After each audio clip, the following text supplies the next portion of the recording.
会厅占满了大半个楼层，两排长长的餐桌几乎贯穿了整个大厅，各色美食早就被摆得井井有条。餐桌前方便是舞台，等时间到了，李董事和穆小姐的良缘便会在这里被公证。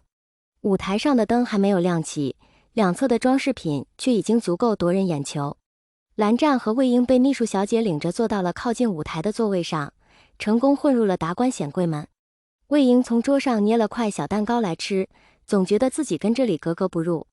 他侧过头偷偷看了一眼蓝湛，发现蓝警官坐在这里，风度气场居然一点也不输给其他人。魏婴乐呵呵地想，也对，毕竟蓝湛也是警圈里有头有脸的人物，哈哈。所谓订婚宴，其实是一场大型的交友会。来到这里的人物几乎每个人都带着扩大人脉这一私人目的，整个会场里的吵嚷就没有停下来过，直到第一束光从舞台上爆开，欢庆的音乐奏响，众人的目光才移到了舞台。魏婴也咽下了最后一口蛋糕，不动声色地开始观察周围。然而事实证明，魏副队长分析得不错，那位扬言要李董事命的人物并没有在聚光灯下动手，订婚顺利进行。在最后，李董事接过话筒：各位来宾朋友，感谢大家百忙之中赏脸来参加在下的订婚宴，李某不胜荣幸。今天呢，是希望在座各位见证我和冰儿两人。冰儿今年24，我今年44，中间20年的差距，这就是缘分，是我的蓉儿走过了轮回，重新回到我身边了。蓝湛闻言抬起头，望向了台上的两位主角。蓉儿是谁？走过了轮回，她死了。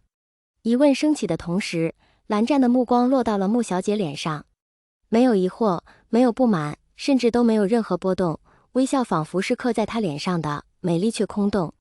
然而下一秒掌声雷动，蓝湛的手被拽了一下，他回头正对上魏婴的目光，后者的眼神往旁边一瞟，就松开了他的手，先行起身走开了。蓝湛稳坐不动，被魏婴碰过的左手缓缓握拳，什么也没说。蓝湛注意到了，魏婴当然也注意到了。在自己的订婚宴上，自己的丈夫当众提到另外一个名字，甚至很有可能是他前妻的名字，穆小姐居然一点反应都没有，可疑，太可疑了。于是魏婴跟蓝湛打过招呼，一个人摸来了后台，找到了秘书小姐。是李董事的前妻没错。秘书小姐道，但是她20年前已经死了。死因呢？抑郁症，自杀死的。那段时间董事长忙于创业，没有发现她的异常，有一晚上半夜回家，发现人已经上吊了。原来如此，那她的全名是什么？我记得没错的话，应该是叫宋荣。她死后董事长一直没有婚娶，据说是穆小姐跟宋夫人性格有些相似，董事长才答应的。董事长答应的？是的，说来也很奇妙，先谈婚论嫁的是穆小姐。那穆小姐是不知道李董事的前妻喽？这我就不知道了，应当是知道的吧，但是那又如何？这件事发生的时候，穆小姐不过3、4岁的年纪。也是，有劳。直到订婚宴结束，魏婴也没有回到座位上。周围的客人都陆陆续续散了，酒店的清洁人员来收拾残局。蓝湛转去后台看了看，没有人。他也不知道为什么，自从魏婴离席，就总觉得有什么地方空落落的。大厅里的灯光已经熄了，方才还热热闹闹的地方转眼空无一人。蓝湛越过冷清的大厅，按下了电梯上行按钮。这里的电梯设计得很慢，10层大约得跑近1分钟，同样的也基本不会有多大的失重感。蓝湛等待着，突然听到楼梯间传来一响，他迅速转头，正对上魏婴探出来的脸。蓝湛，你这也太慢了。魏婴告别了秘书小姐，又在周围巡逻了一圈，回到会场的时候已经接近尾声了，便给蓝湛的手机发了条讯息，自己先行回屋了。谁知道蓝警官连手机都没看过，他在屋里等了许久，心道宴会怎么着也得结束了呀，穿着睡衣找了出来，正好遇上等电梯的蓝湛。你怎么穿这身出来？着急找你吗？万一你被不法分子挟持了，我可不好交代。再说也没有摄像头，哎，你别等那个电梯了，从1楼上来慢死了，跟我爬楼。依稀记得爬楼更慢，但是蓝湛还是跟着他转进了楼梯间，然后发现他果然不是简单爬楼。蓝警官，体力好不好啊？尚可，咱们比比谁爬得快呗。魏婴调出手机里的计时器，我试了试，我冲5楼能用40秒左右，来不来？蓝湛看了看他，把自己的西装外套脱了下来，搭在手臂上，看来是接受挑战了。3、2、1，走！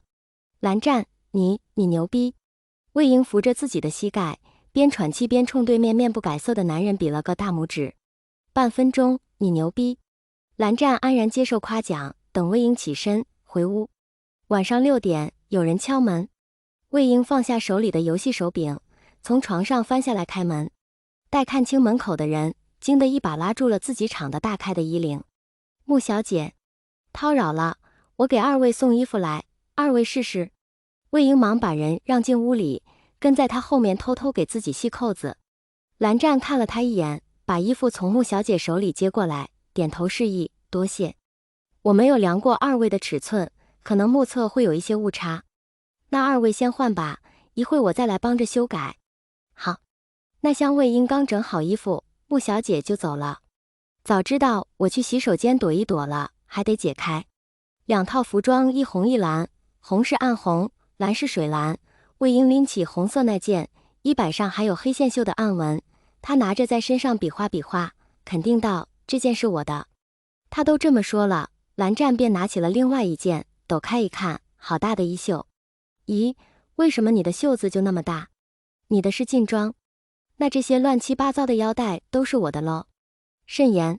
哦，虽然穆小姐说的客气，但是她看人的本领确实不错。蓝湛的可能试不出大小，魏婴这身穿在身上，丝毫感觉不出哪里大或者是小。魏婴心里啧啧称奇，一点也不客气地把自己的腰带往蓝湛手里一塞，自己拿起他的，道：“互帮互助，我帮你带，你帮我带。”说白了就是魏某人不会带自己的。魏婴笑嘻嘻地把手里水蓝色绣着远衫的腰封打开，并无技巧性地从身后帮蓝湛往腰上绑，俨然已经把这项工作当作是捆麻袋了。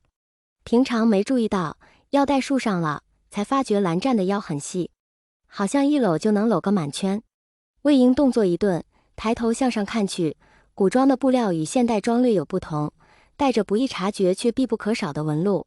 蓝湛这一套的后背上绣着祥云、远山，从这个角度过去，还可以看到蓝湛一小段下颚。